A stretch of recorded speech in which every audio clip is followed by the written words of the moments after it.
আসসালামু আলাইকুম রহমতুল্লাহ।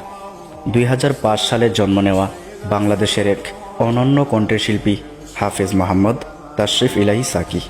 বরিশালের মাটিতে তার জন্ম, কিন্তু বর্তমানে ঢাকা মোহাম্মদপুরে বসবাসরত এই প্রতিভাবান তরুণ কলরবের শিল্পীগোষ্ঠীর একজন গর্বিত সদস্য।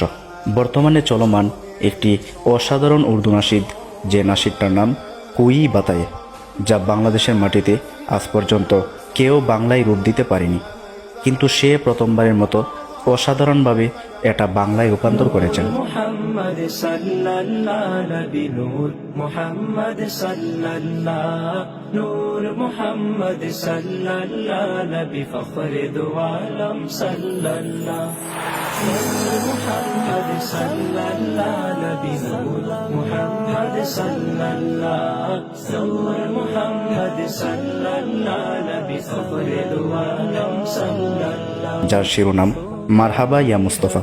তার কণ্ঠের মাধুর্য আর হৃদয় স্পর্শী পরিবেশনা গজলটিকে নতুন প্রাণ দিয়েছে।